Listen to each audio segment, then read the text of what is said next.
Olá, uma ótima tarde a você. Começamos mais uma edição do Agricultura BR. Hoje é dia 10 de abril e começamos aqui o nosso programa com transmissão pelo canal do Boi e também pela TV Imaculada Conceição. Uma ótima tarde a todos que nos acompanham. Nessa edição da Agricultura BR vamos falar sobre assuntos como, por exemplo, o milho na exportação. Brasil agora, nesse mês de abril, no relatório de oferta e demanda do Departamento de Agricultura norte-americano, volta a ser o segundo maior exportador. Você vai entender esse cálculo daqui a pouco durante o programa. Vou trazer os números do Departamento de Agricultura norte-americano para a soja nos Estados Unidos, no Brasil, na Argentina, global. Não muda muita coisa não, está mais ou menos tudo do jeito que estava antes, com pouquíssimas alterações para os cenários desenhados com soja.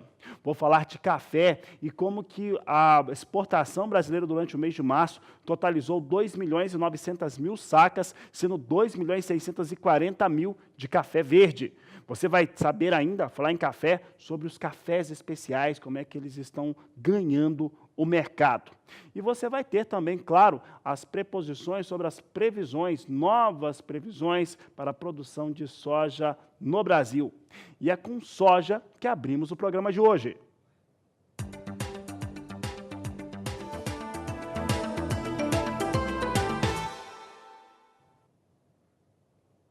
E a consultoria AG Rural finalizou mais uma previsão de produção aqui no Brasil para a oleaginosa. Foi divulgada hoje pela AG Rural, por essa empresa de consultoria.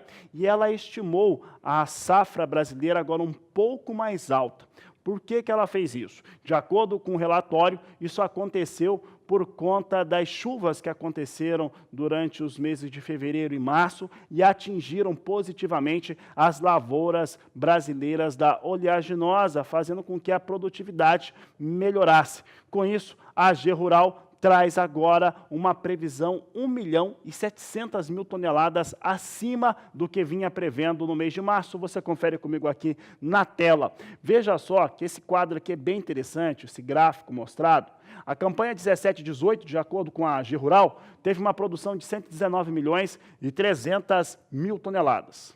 O potencial da safra atual, 18-19, se não tivesse dado seca, se não tivesse dado muita coisa errada no Paraná e no Mato Grosso do Sul, poderia chegar a 121.400.000 toneladas. No mês de março, a AG Rural trazia uma previsão de 112.900.000 toneladas. E agora ela prevê um pouco melhor essa safra. 114.600.000 toneladas é a previsão que a AG Rural nos traz agora, atualizada. 114.600.000 toneladas é o que prevê essa empresa de consultoria. Vamos saber agora como é que vem os níveis de produtividade, área ocupada e também como é que está a colheita da soja no Brasil. Dados da AG Rural estão na tela. Eu lembro que essa previsão nova de 114.600.000 toneladas é em cima de 35.900.000 hectares. A área brasileira ocupada com soja, de acordo com a consultoria, aumentou 2%. Já a produtividade, ela recuou. A produtividade, comparada à safra passada, cai 6%. Produtividade média no Brasil de 52,2 sacas por hectare. E a colheita, de acordo com a AG Rural, chega a 84%. Aquele dado que eu trazia há pouco, em relação ao que deve estar previsto, o que está previsto agora, 114.600.000 toneladas, mas o potencial de safra era acima de 121 milhões de toneladas, não acontece por conta da seca, falta de chuva, que atingiu principalmente as áreas de produção de soja de primeira época no Paraná, no Mato Grosso do Sul, que acabaram bastante castigados. Você quer saber como é que foram as perdas nesses dois estados? Nós vamos trazer agora na tela. Veja só que os números realmente assustam. O Paraná, por conta dessa situação, comparado à última campanha, à última safra, o Paraná deixa de produzir 2.600.000 toneladas. A quebra no Paraná, de acordo com a AG Rural, é de 14%. No Mato Grosso do Sul, a quebra é de 1,5 milhão de toneladas, ou deixa de produzir 1,5 milhão de toneladas, e com isso um recuo de 16%. Aqui fica evidente, Paraná produz mais que Mato Grosso do Sul, cerca de 15, 16 milhões de toneladas, Mato Grosso do Sul na casa de 9, quase 10 milhões de toneladas, por isso que nós temos essa situação. Quebra de 14% no estado do Paraná, quebra de 16% em Mato Grosso do Sul na produção de soja, de acordo com a AG Rural.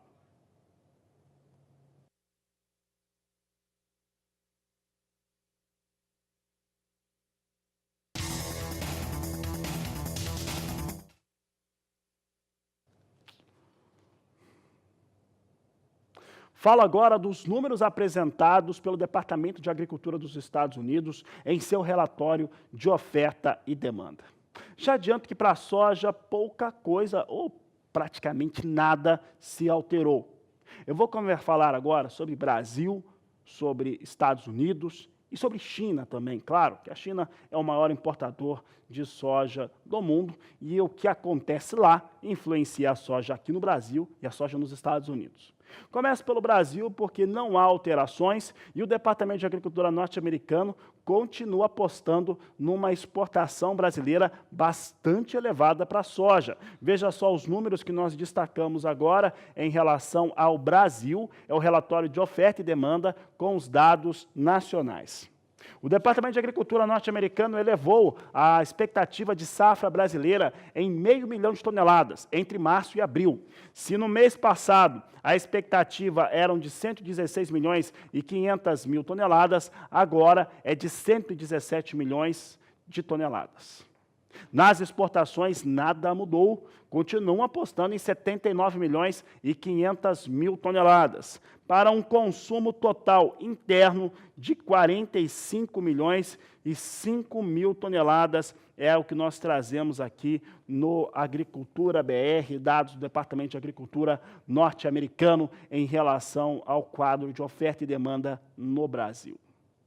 Nos Estados Unidos também mudanças mínimas e é no consumo interno, no processamento que teve ali uma ligeira alteração. Vamos aos números então, trazendo aqui os números do Departamento de Agricultura americano para os Estados Unidos. Produção americana já está acolhida há muito tempo, 123 milhões e 660 mil toneladas, não altera.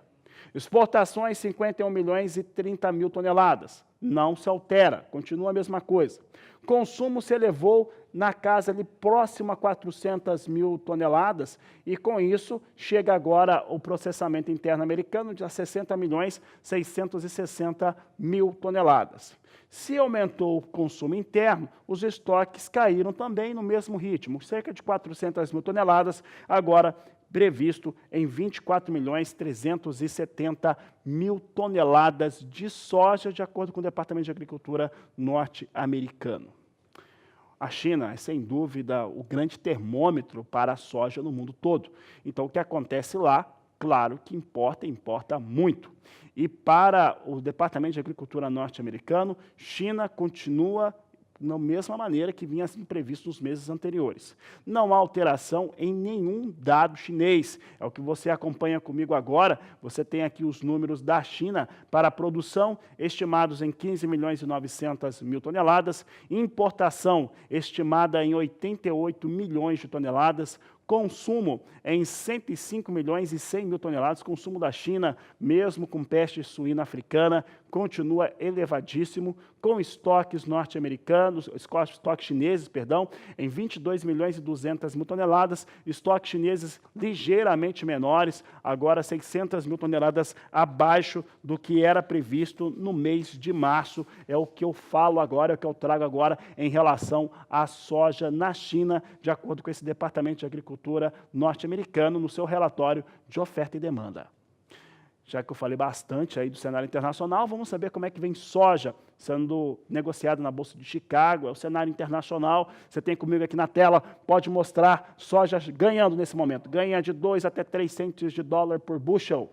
Posição de maio é negociada a 9 dólares, 1 cento mais 4 por bushel. Julho, 9 dólares, 14 centes mais 4 por bushel. Agosto, 9 dólares, 20 centes mais 6. E a posição de setembro é negociada a 9 dólares, 25 centes por bushel. Também vai ganhando cerca de 2 centes de dólar. teve notícia positiva para o cenário de soja norte-americano. Isso porque exportadores privados informaram ao Departamento de Agricultura norte-americano a venda avulsa de cerca de 133 mil toneladas de soja. Vamos ver os dados que foram apresentados hoje. Coloca na tela que os exportadores americanos venderam 133.759 toneladas para entrega na campanha atual 2018-2019, destino não declarado, é o que o Agricultura BR destaca por aqui, é o que nós trazemos aqui no Agricultura BR. Bom, viu como é que está a soja? A soja hoje ganha um pouco e o dólar aqui no Brasil despenca, vai caindo bastante. Por que isso acontece?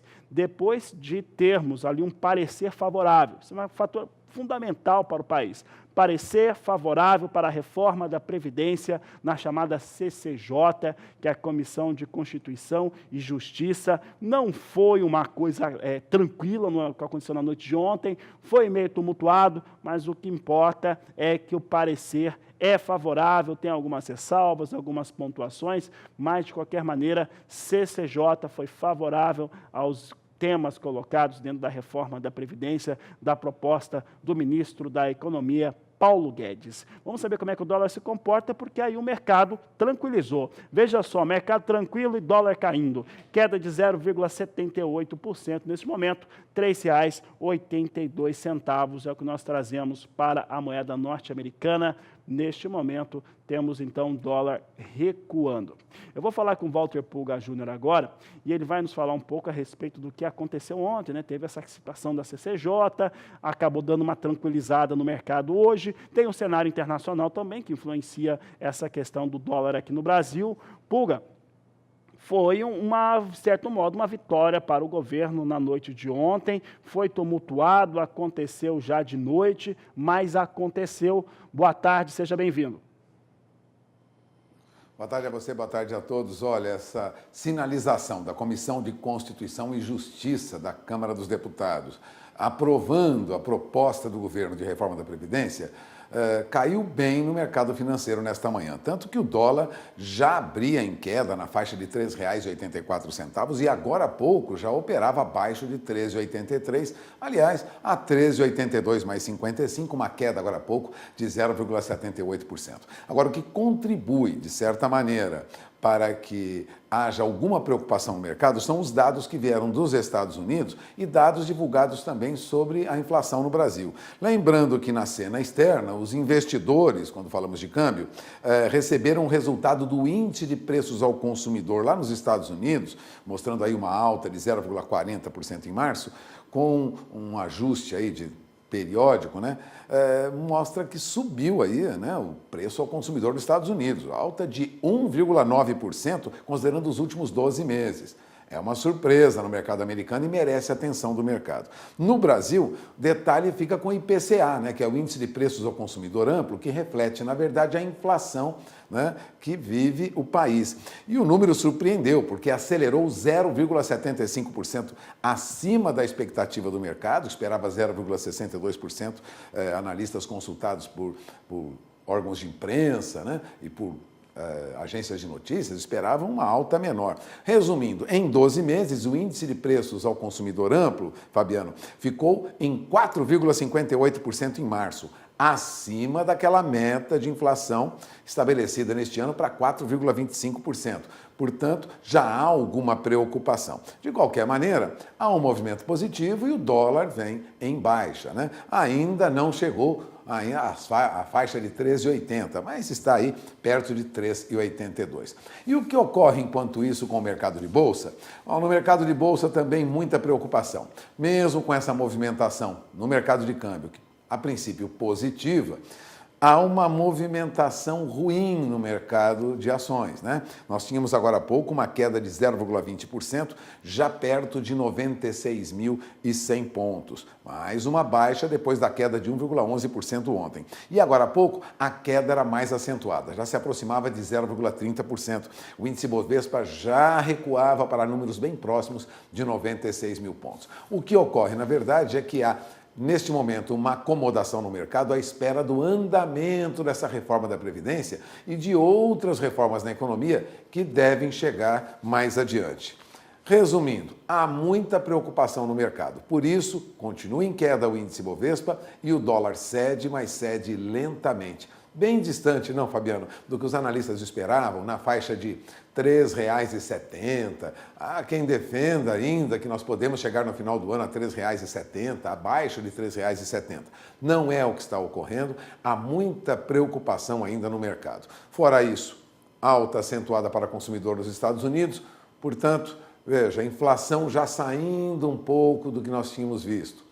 Inflação nos Estados Unidos também aumentando. Tudo isso traz preocupação para o mercado. Agora, o que deve preocupar mesmo o produtor é o encarecimento do custo do dinheiro e a retirada de financiamento do governo com juros subsidiados, viu? O fim dos juros controlados para pré-custeio da safra já começou. Proposta que o governo já pretendia implementar logo no início do ano, né? O principal agente financiador do agronegócio brasileiro, que é o Banco do Brasil, deu a largada ontem à oferta de crédito rural para o chamado pré-custeio, agora na próxima safra, né? A próxima safra começa oficialmente em 1º de julho. Bom, diferente de outras ocasiões, desta vez não haverá recursos a juros controlados. Portanto, ontem, numa reunião modesta, num anúncio modesto para mais de uma centena de produtores, né? Os dirigentes do Banco do Brasil já anunciavam que juros livres para pré-custeio, portanto, podem procurar os bancos, não há limite para o produtor, antigamente eram 3 milhões de reais. Bom, o que ocorre é o seguinte, é que há agora uma visível retirada do governo dos juros controlados. Ao contrário dos últimos anos, quando o banco reservava 10 bilhões de reais a juros controlados, neste ano o Banco do Brasil não reservou um montante específico de financiamento para o pré-custeio. Deixou juros livres. A mudança também se refletiu nesta cerimônia, né, que foi destaque, aliás, em alguns jornais, né, que foi uma cerimônia tímida, não teve sequer a presença do presidente da República. Apesar de oferecer agora recursos de pré-custeio com juros livres, não são mais juros controlados, o Banco do Brasil reduziu aí a taxa mínima para esse tipo de financiamento, né? Caiu de 9,75 por ano para 8,75 por ano. No entanto, se depender do risco de crédito do produtor, o dinheiro pode custar um pouco mais caro do que isso, viu, Fabiano? Então, juros controlados, o governo já deixou claro que vai reduzir e reduzir muito. Portanto, juro com subsídio, o governo já implementa aí uma redução e começou ontem com o Banco do Brasil. É com você. Tá certo, Walter Pulga, obrigado pela participação. Eu conversava na última semana aqui em Campo Grande com a ministra Tereza Cristina Corrêa da Costa e os apontamentos que eram sendo feitos em relação à disposição do Plano Safra. Eu entrevistei ao vivo antes do lançamento da Expo Grande 2019, ela colocava a seguinte questão: os recursos subvencionados, não usa a expressão subsidiados, mas subvencionados para ter competitividade ou a produção brasileira e principalmente o acesso ao crédito estava sendo trabalhado para esse Plano Safra. Então, ainda algumas informações devem ocorrer em torno do que acontece com a disposição de recursos pré-custeio, como você viu, Banco do Brasil já colocando à disposição, só que com taxas de juros livres. Por aqui eu falo de soja ainda, porque você viu que o dólar hoje cai, soja em Chicago se recupera. Vamos saber como é que vem soja nos portos brasileiros. Vem caindo, Porto de Santos, R$ 76,00 a saca, Paranaguá também, de acordo com a apuração da Granos Corretora, portanto, R$ 76,00 a saca de 60 quilos. Vou falar agora de comercialização de soja e o produtor lá no estado de Mato Grosso aproveitou bem aquelas elevações, aqueles picos de valor de dólar que puxaram o valor da soja para cima no mês de março e aceleraram a venda, a comercialização da oleaginosa, tanto da campanha 18-19 quanto da 19-20, que nem plantada foi. Uma aceleração aí de cerca de 5, próxima a 6 pontos percentuais, quando comparado ao que acontecia há um mês antes. Vamos saber, então, como é que ficou esse cenário da comercialização de soja em Mato Grosso. Você tem aí 2 blocos. Primeiro, campanha 18-19, no Mato Grosso, comercialização chegando a 66,80%, avanço de 5,51 pontos percentuais em relação ao volume vendido até o mês anterior. Esse aumento pode ser justificado pela valorização do câmbio no decorrer do último mês, uma vez que as cotações da soja em Chicago não andaram, né, como você está acompanhando aqui no Agricultura BR.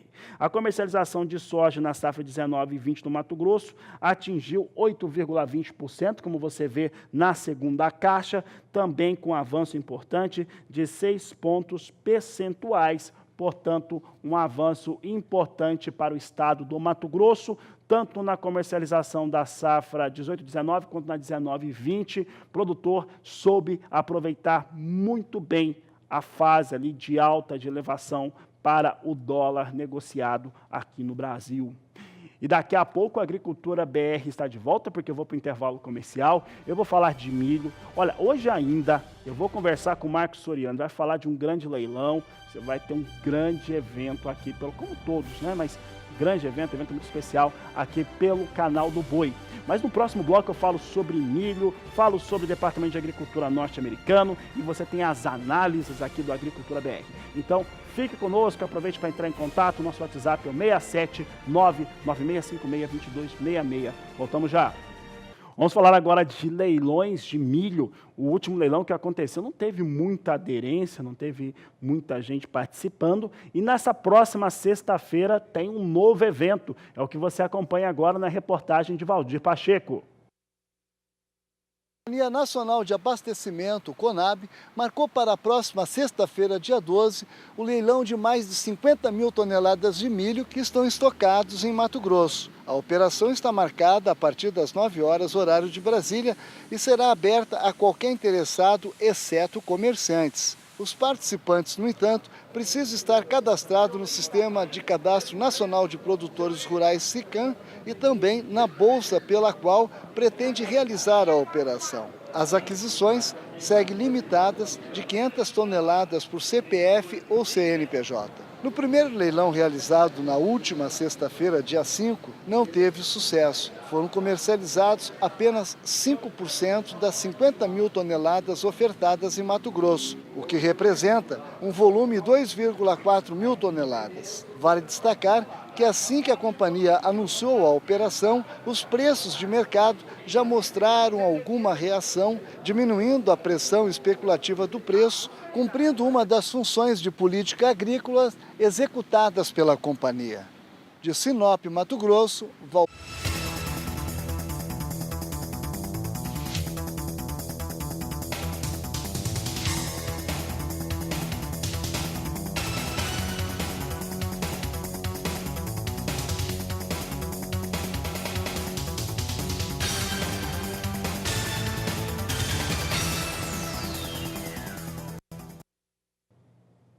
O assunto segue sendo milho por aqui, e eu vou falar agora dos cenários dos maiores exportadores de milho e também dos maiores importadores do mundo.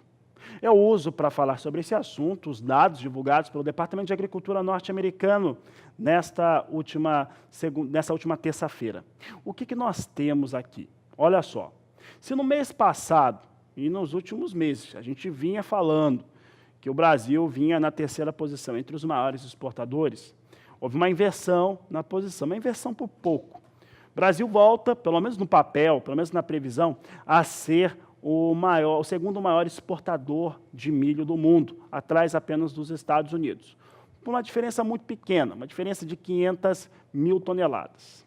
Mas a verdade é que o Departamento de Agricultura norte-americano, além de prever uma safra agora de milho maior no Brasil, o andamento da segunda safra aqui dá garantias que se tenha uma situação um pouco mais clara de uma safra muito cheia no Brasil para o milho, uma safra que inclusive será colhida mais cedo, uma safra mais alta que vai jogando os preços do milho para baixo. Quem está acompanhando o preço do milho aí nas nossas cotações sabe disso muito bem. O preço do milho vai despencando, vai caindo no país inteiro. Era uma situação normal, uma antecipação daquilo que iria acontecer. Como a expectativa é de colher antes, então o milho vai descer o preço antes também. Já está acontecendo isso.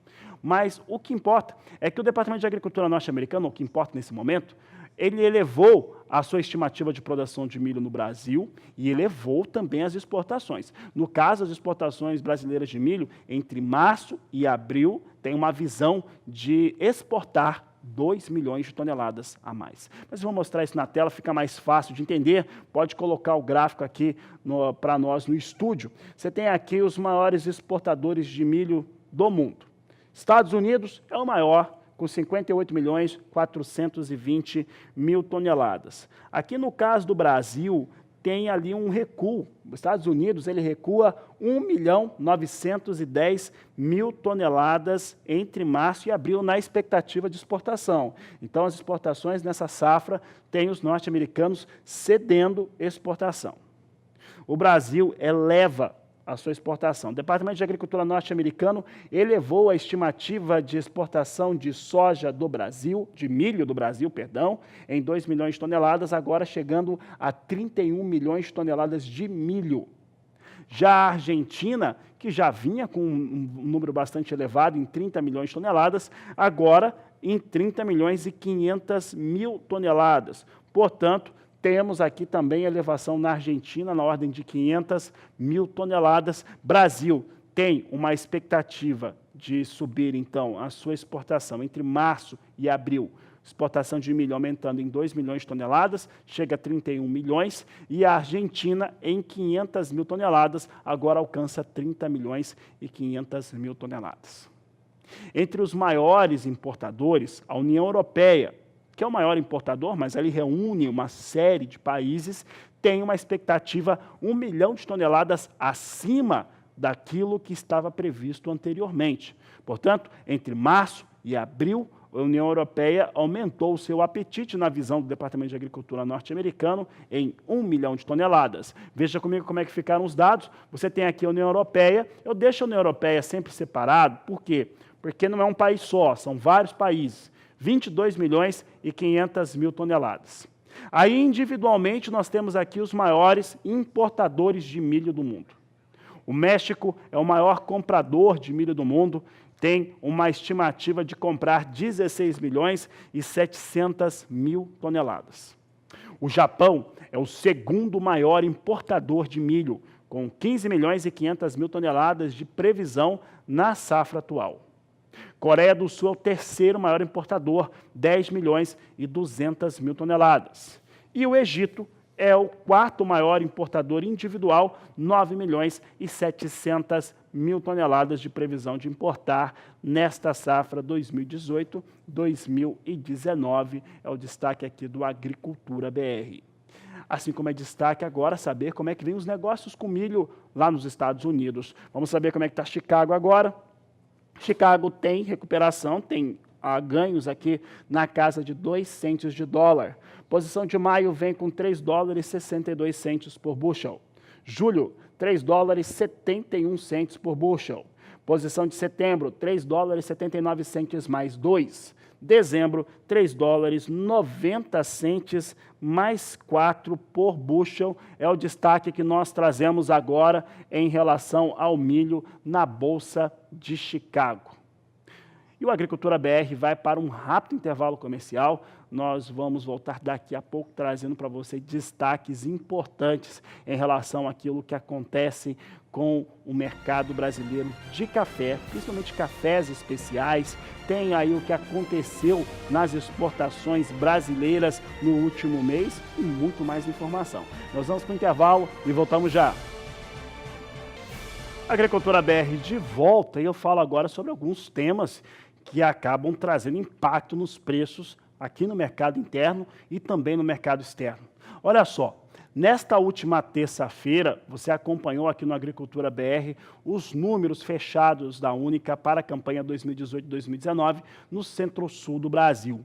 Eu lembro dos dados, alguns dados que são importantes, como o maior recorde, a maior produção, batendo a marca anterior, que chegando a mais de 31 bilhões de litros de produção de etanol no país. Recorde absoluto na produção de etanol. E uma queda vertiginosa na produção de açúcar. A safra brasileira, 2018-2019, ela é alcooleira. Foi alcooleira, a campanha 19-20 já está se dizendo que também é uma safra alcooleira. Mas se você teve uma produção tão forte assim de etanol e mínima, numa queda bastante forte, chega a 26% de recuo para a produção de açúcar no Brasil, tem também um efeito no mercado. O preço de açúcar melhora, não só por conta do mercado interno, mas externo também, pulga o que vem acontecendo com os preços do açúcar neste momento. Olha, você lembrou bem, nós tivemos uma produção de açúcar 20% abaixo do que nós tivemos no período anterior. Bom, isso já causa no mercado internacional alguma influência. Bom, no entanto, nós tivemos agora no início do mês de abril, o início da safra, ela fez com que os preços do açúcar voltassem a cair. Primeira semana oficial de 2019 e 2020, levantamento do CPEA mostrava que nós tínhamos aí clima no início da safra aí com queda para o açúcar. Bom, resumindo, vem uma notícia lá da Índia, Fabiano, mostrando que lá nós temos problemas com chuvas fracas, As próximas monções poderão ser mais fracas lá naquele estado indiano, que é o grande produtor de açúcar na Índia, Que é o Maharashtra, É o principal produtor do país e isso pode comprometer o desenvolvimento da cana na safra 2019 e 2020, prejudicar aí o plantio nos próximos meses. As agências internacionais de notícias, eu tenho anotado aqui, destacavam isso. Bom, tanto essa produção menor de açúcar, já que nós tivemos uma safra alcooleira com um recorde de produção de etanol, também como essa notícia da Índia, contribuíram para aumentar os preços do açúcar no mercado internacional. Veja, ontem nós tivemos na Bolsa de Nova York, os lotes negociados no mercado futuro em Nova York para julho tiveram uma alta de 22 pontos, foram a 12,90 centavos de dólar por libra-peso, já se aproximando aí dos 13 centavos de dólar por libra-peso. Bom, segundo o analista Matheus Costa, essas chuvas, chuvas abaixo da média, indicações mais fracas na Índia, somada aí uma produção menor de açúcar no Brasil, trouxeram aí essa expectativa de alta no mercado de Nova York. E lógico, já refletiu diretamente nos preços praticados no açúcar exportado pelo Brasil, considerando a saída do Porto de Santos. Veja, ontem o CPEA já constatava que, em média, açúcar cristal, saca de 50 quilos, sem impostos, já com frete até o Porto de Santos, era negociado a R$ 67,69 a saca, já se aproximando de R$ 68 a saca, uma alta de 0,22%. Isso diminui a baixa que o açúcar tinha durante todo esse mês no indicador CPEA, considerando como base Santos, A queda agora neste mês é de 2,34%. Vamos considerar aí que até o dia 5, quando as notícias eram favoráveis aí a alguma vamos dizer, produção razoável de açúcar, nós tivemos aí uma queda de 2,60% na média apurada pelo CPEA, considerando o açúcar em Santos, vou lembrar, Agora, essa queda já é menor, de 2,34%. O que se espera agora é que realmente nós tenhamos aí alguma recuperação para os preços do açúcar, já que as cotações permaneceram pressionadas durante muito tempo, o que fez justamente com que as usinas brasileiras produzissem mais etanol. Olha, vamos lembrar os números, A quantidade de cana processada, agora, segundo a Única, ela caiu quase 4%, para cerca aí de 573 milhões de toneladas, não, Fabiano? Mas o teor de sacarose subiu quase 1%, por tonelada. Do total disponível, do caldo, que é resultado desse processamento da cana, quase 65%, e você citava isso agora, foi transformado em etanol, superando, portanto, um recorde em 2008 e 2009, quando nós tivemos aí mais de 60% da cana transformada em etanol. Com o açúcar sob pressão, as usinas optaram pelo etanol. Atingimos um recorde, mas agora algum sinal de produção um pouco menor, não só no Brasil, mas possibilidade de produção menor na Índia, traz algum alento para o mercado de açúcar. Longe, lógico, de atender à expectativa de quem produz açúcar, Os preços ainda estão muito baixos, mas já é uma recuperação. Portanto, produção menor no Brasil e possibilidade de uma produção menor na Índia mais adiante já traz alguma movimentação de alta no mercado de açúcar. É com você. Obrigado, Walter Pulga Júnior. Uma boa tarde para você. E por aqui no Agricultura BR, o assunto a partir de agora é café.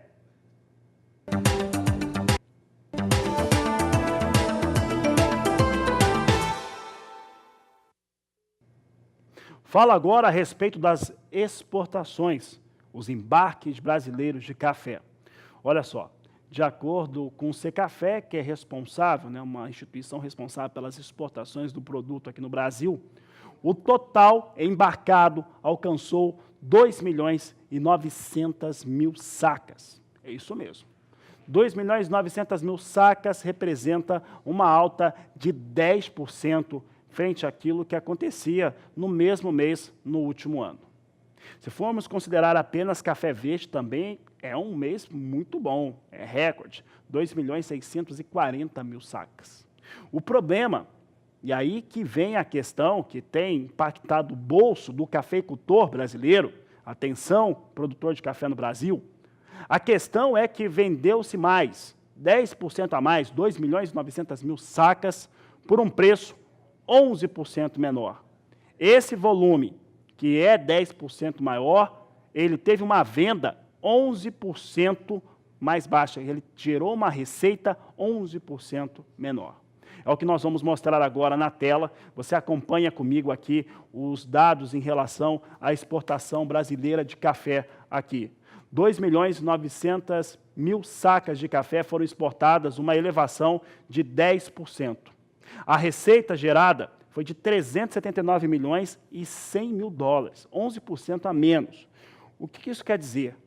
Que o Brasil vendeu muito mais, 10% a mais, por um preço 11% abaixo daqueles 10% que se tinha a menos no ano passado. Então, a pressão sobre o valor do café, e aí eu falo do café principalmente arábica, que é o que vem sofrendo as maiores pressões, foi extremamente forte quando você compara o mesmo período sazonal. Trazendo em destaque agora, nós vamos falar um pouco a respeito de como que ficou essa divisão em torno do café embarcado. Arábica, conilon e solúvel. Veja só como é que ficou esse quadro. A arábica representa, dos 2.900.000 sacas, 83,3%. Solúvel, 10,9%. Café conilon, 5,8% é o que o Agricultura BR destaca aqui para você. O principal destino do café do Brasil são os Estados Unidos, mas tem outros destinos também que são importantes. Vamos ver para onde que está sendo distribuído esse café. Nós temos aqui Estados Unidos, você vê aqui que dessas 2.900.000 sacas, 1.800.000 sacas foram para os norte-americanos. Portanto, é mais que a metade. Então, esse mercado, de fato, é muito importante. Mas chegou também em outros lugares, como Alemanha, Bélgica, Itália, Canadá, Suécia, Reino Unido, Holanda e Coreia do Sul, é o que nós destacamos aqui no Agricultura BR em relação às exportações brasileiras. Mais uma vez, eu falo sobre essa preocupação. Por que que é necessário o produtor de café ter uma outra condição, uma outra plataforma, uma outra referência de valores a negociar o café, principalmente o café melhor, o café especial, com preços melhores? Porque no meio desses 2.900.000 sacas que foram aqui, com preço ou uma receita 11% abaixo de um volume menor embarcado no ano passado, foi muito café chamado top, café especial no meio. E dentro deste cenário, as negociações com os cafés especiais, elas se tornam necessárias, como eu já disse antes aqui em várias oportunidades. E o mercado demanda por esse tipo de produto. Cada vez mais o consumidor quer ter acesso a esse café diferenciado, a esse café especial. E é este o assunto da entrevista que você acompanha agora com Sara Kirchhoff. Olá, e para falar sobre esse assunto eu tenho aqui comigo dois convidados do Cerrado Mineiro. Uma delas é a Sandra Moraes, que é responsável pelo departamento de cafés especiais Expocacer, e também o Rafael Vinhal, que é produtor de café na região e é também um produtor de cafés especiais. Eu vou começar conversando com a Sandra. Sandra, eu queria que você dissesse como que está hoje essa fatia dos cafés especiais dentro da Expocacer, que é um canal de exportação da região do Cerrado Mineiro, né, que leva para mais de 30 países o café brasileiro. Bem-vindo ao canal do Boi. Muito obrigada, Sara. A Expocacer, ela está no mercado de cafés já há 25 anos. Desde a sua fundação, o nosso foco sempre foi café de qualidade. sempre foi incentivar o nosso cooperado a produzir café de qualidade, visando melhores lucratividades. Atualmente, o mercado de café ele está extremamente aquecido, crescendo entre 12% e 15%, né, nos últimos anos. Tanto o mercado interno quanto o mercado externo. Haja vista, no Brasil, são aproximadamente 13 mil cafeterias, né? Houve um crescimento bastante exorbitante. E fora do Brasil, nós temos mercados já consolidados, como o mercado americano, o mercado europeu, que demanda por esses cafés. Então, existe uma latente demanda pelos cafés especiais e nós estamos numa região extremamente benéfica em termos de condição climática, em termos de terroir. E o produtor ele tem um espírito empreendedor diferente, ele está cada vez mais inovando e tem focado, sim, na produção dos cafés especiais, vislumbrando, né, esses mercados de nicho que pagam melhor pelo seu produto. Que é uma alternativa importante, né? Ainda mais tendo em vista os baixos preços do café, especialmente lá na Bolsa de Nova York, né, mercado futuro, e que é uma reclamação bem frequente aí por parte dos produtores, né? Exatamente. O café especial se torna uma oportunidade, né, nesses tempos de crise, além de que, de ser melhor, além dos preços serem melhores, o café especial ele é responsável por puxar os demais produtos do produtor. Então, o produtor consegue melhores preços nos demais produtos. Certo. Sandra, você falou aí dos Estados Unidos, né, e de outros países. Essa demanda por esse tipo de café, ela começou lá fora, mas no Brasil também vem crescendo, né? Quanto hoje do consumo interno representa nesse mercado de cafés especiais? O crescimento foi, nos últimos anos, entre 12% e 15%. 12% e 15% que você tinha falado. Exato. Aqui no Brasil, Aqui no Brasil. Porque lá fora esse mercado já vem latente há mais tempo, já há né? mais tempo, em torno de 19% e 20%. E você vai agora para Boston participar de uma feira e levar ainda mais do café brasileiro para lá, né? Exatamente. Nós temos um trabalho de fazer um direct trade, né, do nosso cooperado. Nós vendemos o café do nosso produtor com a identidade do produtor, toda a rastreabilidade, toda a informação daquele café, da onde ele foi produzido. E a gente está com esse trabalho em Boston. Nós temos um stand da região do Cerrado Mineiro, onde nós estaremos apresentando esses lotes que foram produzidos na safra 18/19. Já temos contactados vários clientes que vão participar de cuppings, né? Então, a gente está bastante animado. Vamos ter um cupping também no stand da BSCA no dia 12. E durante todos os dias a gente vai estar apresentando, durante 3 períodos por dia, os cafés dos nossos produtores. Olha, que bacana. Eu vou falar agora também com o Rafael Vinhal, que é produtor de café lá na região do Cerrado, que tem 10 mil sacas, uma produção de 10 mil sacas por safra, em média, e que foi aí pioneiro nesse processo de fermentação de cafés especiais, né? Como é que começou isso na propriedade e como é que está o crescimento desse mercado hoje para vocês? Exatamente. A gente foi pioneiro lá na região, nesse processo de fermentação, e a gente começou isso exatamente buscando uma alternativa para as dificuldades na comercialização de café. Então, a gente partiu para o diferencial na qualidade, para tentar nos posicionar com reconhecimento pelo mercado, né, para conseguir deslanchar na nossa parte comercial. E como que tem sido aí ao longo desse tempo? Então, é um trabalho bem minucioso. A gente está, ano após ano, safra após safra, tentando aprimorar os processos. Então, nessa última safra, a gente conseguiu fazer aproximadamente 5% da nossa produção em microlotes especiais, bebendo aí 87, 88, até 89 pontos a gente teve. E abaixo disso, mais ou menos 40% da safra, bebendo aí na casa de 83, 84. Então, a gente tem conseguido aí bons resultados. Mas ainda temos um caminho pela frente. Tem novidade chegando aí, então para essa próxima safra a gente está planejando aí fazer uns cafés bem diferenciados. Rafael, e esse tempo que vocês têm trabalhado com os cafés especiais, o retorno que ele tem dado para vocês já compensa essa baixa de preços que o setor cafeiro vem vivendo? Como eu falei, a Bolsa de Nova York é a grande reclamação dos produtores, né? Sem dúvida.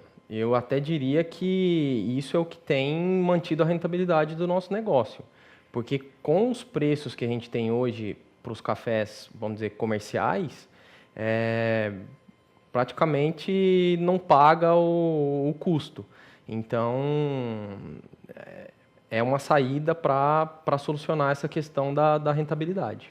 E falando em opções e saídas, e vocês estão aqui na Bolsa Brasileira de Mercadorias, uma das novidades da Bolsa para esse ano é um leilão de cafés especiais, através de uma plataforma que já existe, mas que vai ser direcionada também para esse mercado. Como que você recebe essa novidade, essa opção aí de mercado também?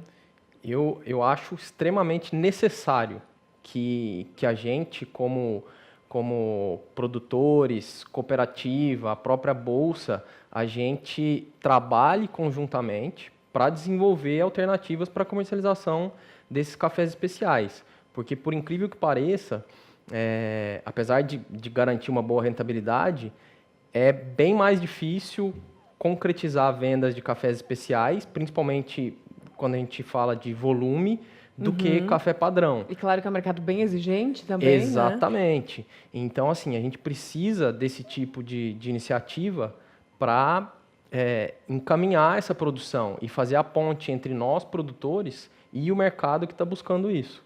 Tá certo, maravilha. Então, eu agradeço a participação de vocês aqui. Obrigada, Rafael. Obrigada, Sandra. Sucesso aí na feira também. Que bom que estão levando cada vez mais o nome do Brasil, que é o principal produtor e exportador aí do produto, mas levando cada vez mais a qualidade, né, do nosso café por aí. Obrigada mais uma vez pela participação de vocês. Devolvendo o sinal para Campo Grande, é com vocês.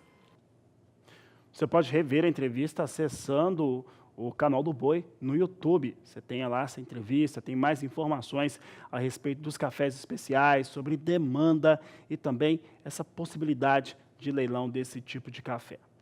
Por aqui vou falar de café negociado em Nova York, como é que vem os negócios para o Arábica na plataforma Ice Futures. Você tem aqui hoje café em Nova York tendo ganhos leves, mas você vê aqui as 3 posições também de mais curto prazo, vindo numa situação abaixo de $1 a libra-peso.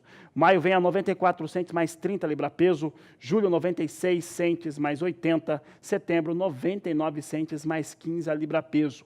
Posição de dezembro, $1, 3 centes por libra-peso, são os negócios que temos agora, com o café Arábica, mesmo ganhando hoje, continua, esse ganho aqui mal recupera a queda do dólar que nós estamos tendo nesta quarta-feira. Então, a situação continua a mesma. Vamos saber como é que vem o café robusta negociado na Bolsa de Londres agora, referência importante para o Conilon.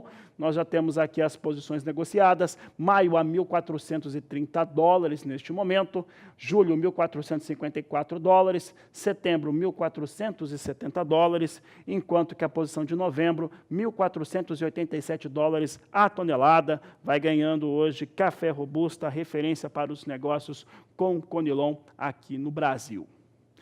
A seguir, no Agricultura BR, se acompanha mais informações e destaques do agronegócio.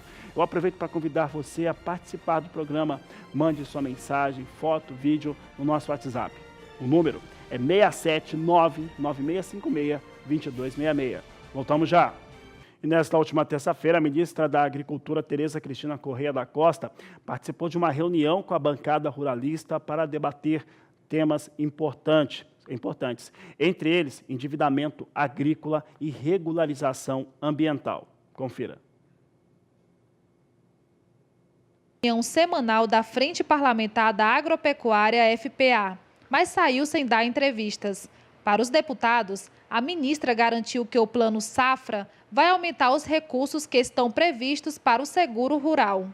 Agora, no final da reunião, eu disse à ministra que o setor agro está contente, temos algumas coisas ainda para avançar, mas nós conseguimos avançar no Convênio 100, no acordo que fizemos com os estados, no CONFAS, nós conseguimos avançar no Plano Safra, que haverá a mesma equalização de juros, o governo deve colocar aí próximo de 9 a 10 bilhões de reais, manter o valor de equalização da safra anterior e o valor, claro, para crédito deve ser do tamanho do passado ou talvez até um pouco menor. Uma vez que se você aumentar a taxa de juro, você aumenta volume de crédito a ser tomado com a mesma equalização sugerida.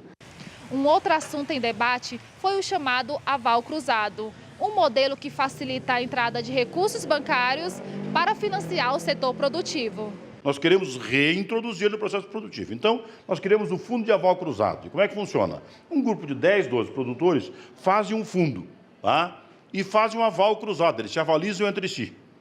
Depois, a indústria que é credora, o banco que é credor deste grupo, também avaliza. A indústria que também é credora deste grupo também avaliza. E, por último, o Tesouro avaliza isso. Bom, esta proposta, depois de ser estudada pelo Ministério da Economia junto conosco, ela foi retirada pelo Fundo Monetário Nacional, pelo Conselho, porque eles tinham dúvida da sua funcionalidade. Analisado isto, ela vai voltar em forma de medida provisória, o governo vai mandar para o Congresso. Então, nós vamos ter um instrumento que, em grande medida, para produtores que estão fora do processo, mas que têm grande capacidade produtiva, eles podem voltar para o sistema de financiamento normal. Na medida em que ele adere ao fundo, nesse aval cruzado, ele vai ter direito, de novo, ao crédito bancário, que ele estava afastado há bastante tempo. De Brasília, Áquila Bacelar. E o Agricultura BR traz, mais uma vez, um alerta importante. É para produtor rural, é para investidores, é para o cidadão brasileiro de maneira geral. Não para de acontecer isso que eu vou falar agora. Uma empresa fraudulenta que tem utilizado o nome de empresas idôneas e o registro de CNPJ de empresas idôneas para enganar e iludir pessoas pelo país inteiro. O endereço que eu estou falando, portal de uma empresa que diz que faz leilão de carro, é cbleilões.com. Por meio deste site, pessoas inescrupulosas comercializam veículos e imóveis em leilões pela internet. A sigla CB pode ser facilmente interpretada como Canal do Boi, emissora pioneira na transmissão de leilões pela televisão. Há muitas pessoas que se sentem atraídas a comprar esses bens, imaginando que a venda é efetuada com a chancela do Canal do Boi, emissora do SBA, Sistema Brasileiro do Agronegócio. Mas atenção, este site, você está vendo na tela aí, cbleilões.com, pertence à empresa. E cuidado, porque o CNPJ estampado na capa do site é o mesmo da nossa empresa, é o mesmo do Sistema Brasileiro do Agronegócio, do Canal do Boi, que reúne Canal do Boi, Agrocanal e Conexão BR. O CNPJ está sendo usado de maneira fraudulenta, eu vou repetir, o CNPJ do SBA, do Canal do Boi, está sendo utilizado de maneira fraudulenta. O Canal do Boi é a emissora do SBA que vende há 30 anos, há mais de 30 anos, animais pela televisão. Portanto, não faça negócios com esse portal, não faça negócios com esse endereço chamado cbleilões.com. É importante lembrar que o portal, o endereço do Canal do Boi na internet, do SBA, é sba1.com, não existe outro, é apenas sba1.com.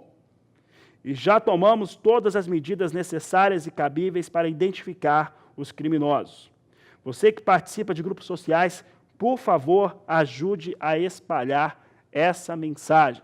Esse endereço, CB Leilões, ele é um endereço fraudulento, um endereço que tem causado mal-estar e prejuízos às pessoas que de boa fé participaram desses leilões de carros, pagaram e jamais irão receber esses veículos. E ainda estão utilizando o CNPJ aqui do SBA, do Canal do Boi. Então, por favor, você está sabendo, se você viu alguém, tem que tomar todos os cuidados necessários e, principalmente, verificar nas instituições que controlam, que regulamentam a atividade, para ver se essa empresa aí, ela tem ali autoridade para fazer esse tipo de evento pela internet e com automóveis. Você vai ver agora uma entrevista que eu realizei com o Celso Regis, ele que é presidente da Associação de Cooperativas aqui do Mato Grosso do Sul, a Organização das Cooperativas do Brasil, e ele falou a respeito do crescimento das cooperativas no Centro-Oeste. Confira.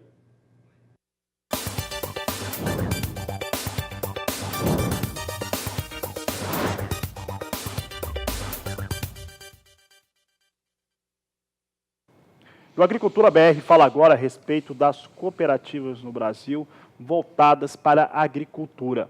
Eu vou falar especificamente do estado de Mato Grosso do Sul e para falar a respeito desses números, dos dados e como que andam essas atividades, eu converso agora com Celso Regis, presidente da Organização das Cooperativas do Brasil em Mato Grosso do Sul, OCB-MS. Celso Regis, um prazer falar com você sempre por aqui. E eu quis te convidar, né, obrigado por ter aceito o nosso convite, porque eu estou tendo a impressão, aqui no Mato Grosso do Sul, que as ações das cooperativas, elas têm aumentado. Estou até tendo a impressão que aumentou o número de cooperativas. Como é que estão as ações, as atividades das cooperativas agrícolas no Mato Grosso do Sul? Boa tarde, seja bem-vindo. Boa tarde, é sempre um prazer vir falar dessa forma de organização econômica da sociedade, em especial para o produtor rural, do empreendimento cooperativo. Essa é uma verdade.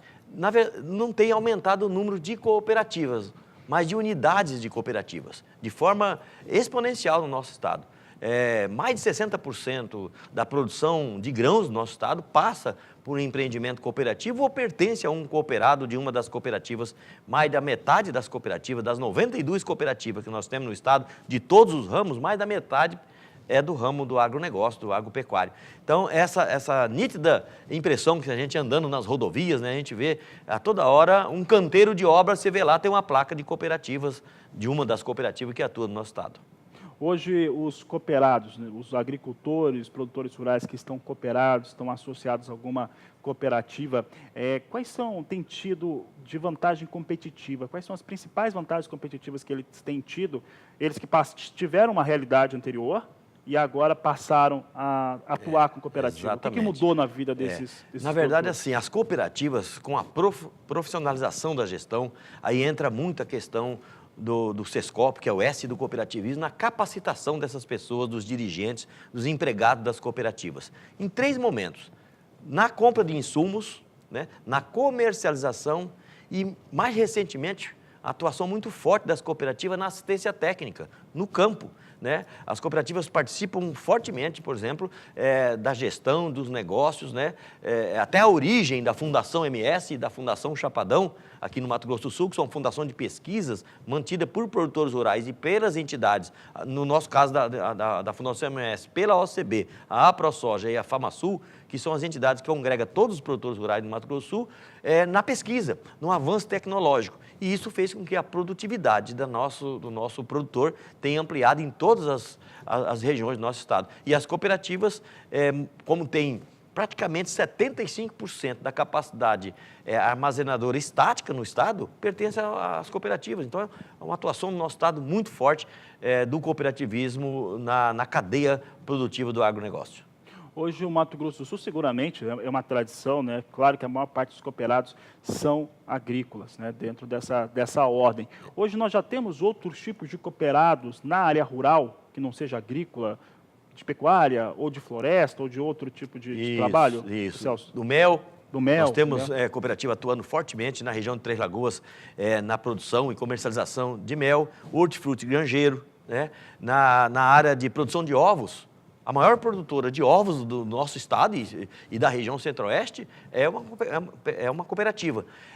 E outro segmento que tem uma penetração muito forte, até a origem no Mato Grosso do Sul se fortaleceu, é o cooperativo de crédito, né? Que é uma união dos produtores. Ele comercializa o seu produto através da sua cooperativa de produção, sua cooperativa de agronegócio, e o financiamento, os acessos aos recursos, seja eles de todas as fontes. As cooperativas de crédito hoje trabalham com todas as fontes de origem do Fundo Constitucional do Centro-Oeste, que é o FCO, Plano Agrícola, BNDES, né? Recursos próprios Recursos próprios, através da captação de poupança, por exemplo, que daí tem a vertente que são obrigatórios, né? 65% da captação de poupança tem que ser revertido a crédito agrícola, e o cooperativo de crédito tem tido uma parcela, recentemente, grande mídia brasileira que tem noticiado, né, o avanço muito forte no Brasil e no Mato Grosso do Sul, no Centro-Oeste como um todo, do financiamento agrícola, rural, através das cooperativas de crédito. E tem essa penetração muito forte. Evidentemente, isso dá condições para os produtores e as cooperativas do agronegócio a melhorar, a ampliar os seus negócios aqui no nosso estado. Por isso, a sua verificação, quando você falou no início aqui, que a gente anda no estado e no Brasil inteiro, mas especialmente aqui no Mato Grosso do Sul, pela própria situação geográfica do Estado, uma série de coisas positivas que está acontecendo aqui, fortalecendo a atuação das cooperativas. Eu estava fazendo essa comparação quando esse ano, né, porque tivemos a feira no Paraná, em Cascavel. Sim. Também, agora, recentemente, a de Não Me Toque, estive lá também, no Rio Grande do Sul. Quando você anda no Rio Grande do Sul, no Paraná, até em parte de Santa Catarina, é normal você ver as placas, os indicativos das diversas cooperativas que existem. Mas essa realidade do Mato Grosso do Sul está cada vez mais presente também, já está ficando com um cenário muito parecido. Então, isso é real. Há uma, não de cooperativa, mas uma ampliação de atuação, seguramente. Seguramente, né? Por exemplo, na questão da infraestrutura de escoamento dessa produção. É sabido que o consumo interno aqui dos nossos grãos é muito pequeno.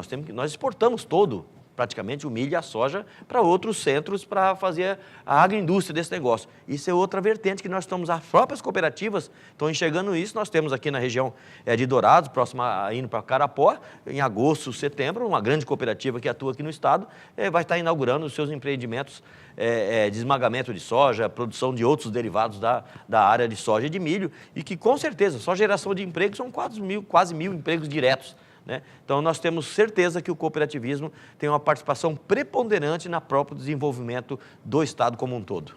Tá certo, Celso Regis, eu quero agradecer a sua participação aqui na Agricultura BR, no Canal do Boi.